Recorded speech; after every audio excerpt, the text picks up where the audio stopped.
Hey boys and girls, me again. Quick video, and this one, um, it's about what do you do when you're out and about, and it's lunchtime, and you have vegetables and fruits with you that you need to cut. You say, "Well, I'll go to my folding knife." Yeah, that's exactly what I do. I go to my folding knife and cut up whatever I need to cut up. But after a while, all that stuff that you're cutting, all those juices and all that little gunky stuff you don't see, it goes to your pivot in your knife and it gets them sticky. So I had a really big problem with that. I didn't want to be cleaning them so often. So also, to have food safe, I had to stop using some cleaners and some lubricants. So like, you know what, it's too much freaking trouble. So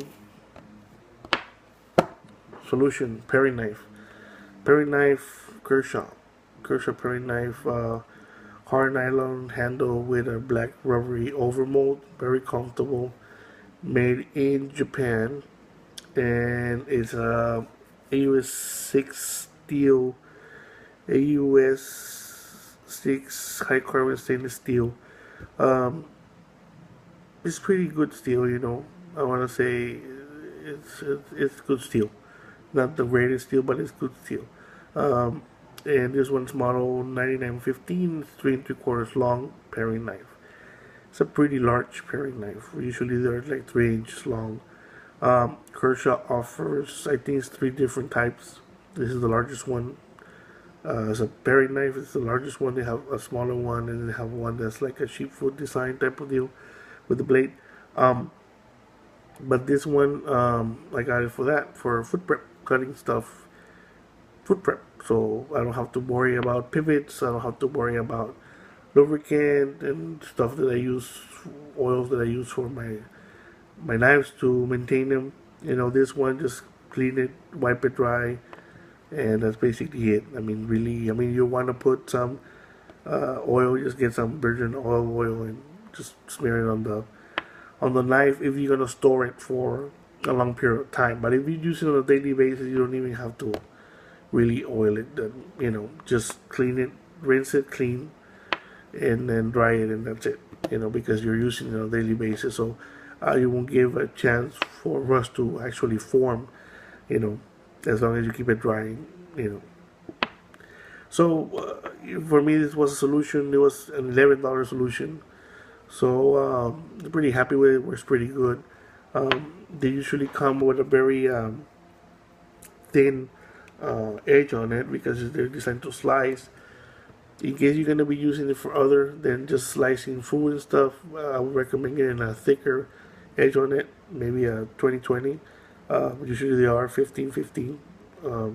Kitchen knives usually have a thinner because they're designed to cut, slice and stuff.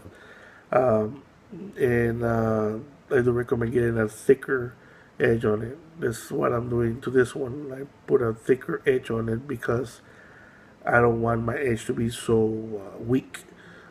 Because they can be used for other things, just not just food cutting. You can use it to open a box, cut, something. Some people using them around gardening.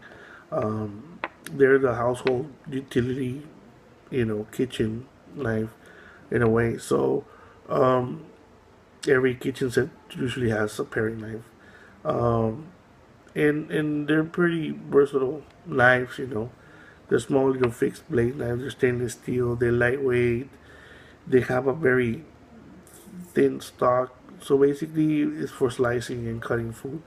Um, so I do recommend to have at least one in case you are, doing a lot of cutting and prepping your, food at work. And this has come in very handy. I didn't want to mess up my knives, my folding knives, by having to clean him and take him apart so often. So this came in handy as a good solution. I just hope that there's some other companies start bringing them out. I know Kershaw has some case, cold steel, um, Opinel. The Opinel one's very nice. Who else? There's a lot of companies. Particle. They make paring knives, so look into them in case you do that kind of food prep work.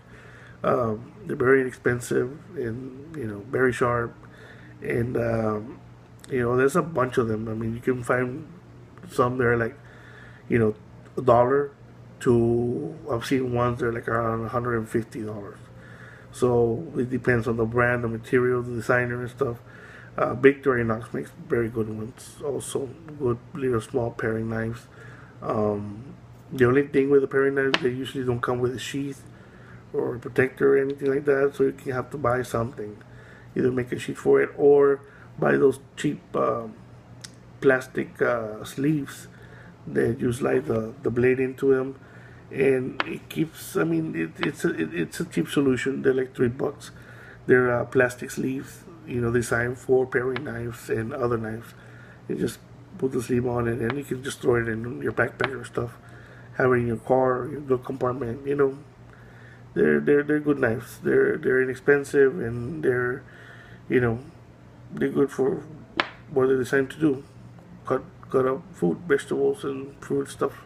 So thanks for watching, and I'll keep on bringing some more videos showing you all my kitchen. This specific that I have that I haven't shown before, because I'm focusing on folding knives all the time, but I got some other cutlery that I use, but I need to show them to you. Thanks for watching.